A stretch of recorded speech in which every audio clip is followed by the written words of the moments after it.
Ó, se eu perguntar a vocês no exame o que é Sistema Tributário Nacional, tá certo? A pergunta é Sistema Tributário Nacional, né? Descreva o que é o sistema. Então vocês vão lembrar o quê? Vocês vão lembrar que nós temos uma Constituição, e nessa Constituição eu tenho o Sistema Constitucional Tributário. Ora, o que é um Sistema Constitucional Tributário?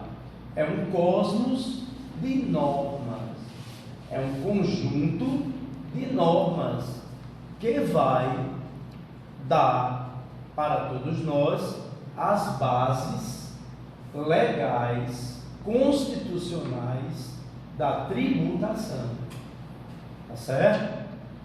Se você quiser escrever mais um pouquinho, você vai dizer que no Sistema Tributário Nacional nós vamos ter, primeiro, a Constituição vai mostrar o que?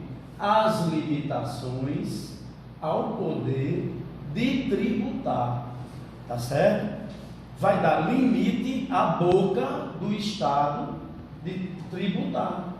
Essas limitações ao poder de tributar são os princípios constitucionais da tributação.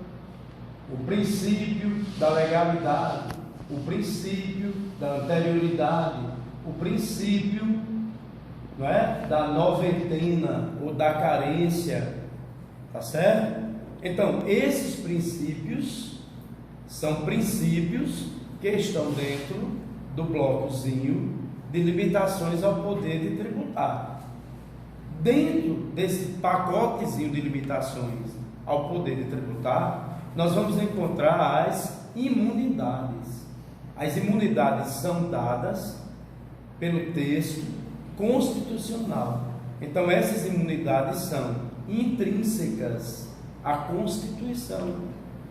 Essas imunidades hoje são vistas como cláusula pétrea. Exemplo de imunidade: a imunidade dos entes, que é a imunidade de tributo, tá certo? Um ente federativo não cobra e não paga tributo ao outro.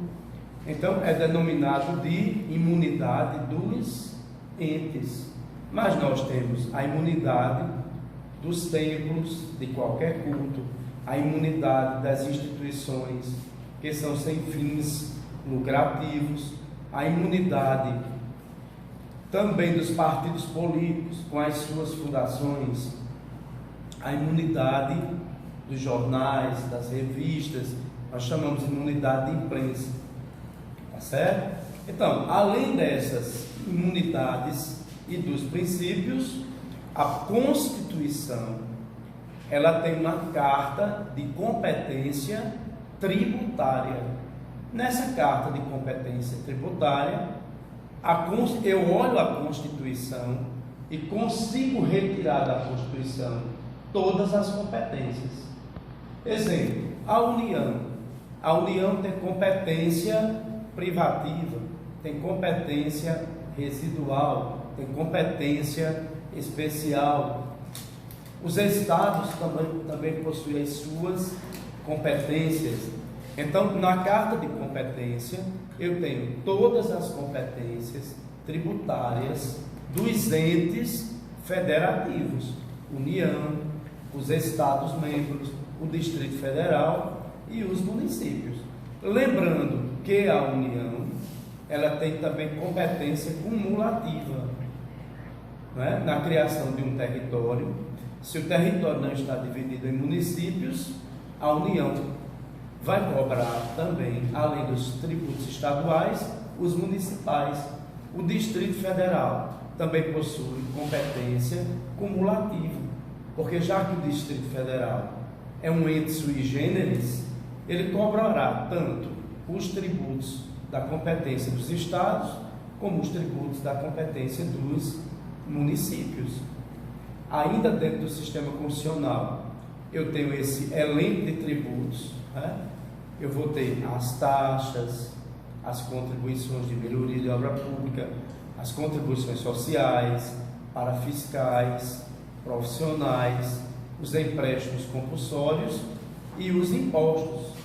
Então, o próprio sistema, não é? Ele escritura que nossos impostos são impostos vinculados e que os nossos tributos são tributos vinculados a uma contraprestação. Quais são os tributos vinculados a uma contraprestação?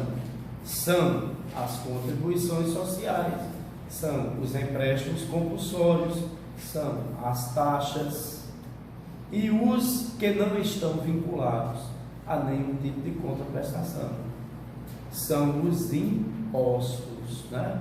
Então eu consigo extrair do texto constitucional que os tributos são tributos vinculados a uma contraprestação e tributos não vinculados a nenhum tipo de contraprestação, que é o caso dos impostos. Tá certo? Eu ainda vou encontrar na Constituição a repartição das receitas tributárias. Uma coisa que é muito importante a gente entender é de onde vem a ideia de sistema, não é? Já que a nossa Constituição ela apresenta aos nossos olhos alguns sistemas, como o Sistema Tributário Nacional. Tá certo? Os primeiros teóricos que construíram os sistemas, o maior exemplo dele é Aristóteles. Um outro exemplo é Hegel. Toda a ciência retira da filosofia esse construto, não é? A questão dos sistemas. Se eu pegar um livro de fisiologia, eu vou encontrar sistema nervoso autônomo, sistema parasimpático, cardiovascular. Então, as outras ciências também foram retirar lá da filosofia a palavra sistema como proposta metodológica, tá certo? O Adil Lamegoulos, no livro dele, diz o seguinte: a ideia de sistema inerente à linguagem do jurista, do cientista do direito e não do legislador. Sistema é um aparelho teórico, é um método de análise, uma técnica para examinar a realidade circundante, que por sua vez não é sistematizada. Tá certo? Então, a realidade ela pode se apresentar crua, bruta, mas no momento que ela é conceituada, caracterizada, sistematizada, então eu passo a ter um aparato teórico-metodológico.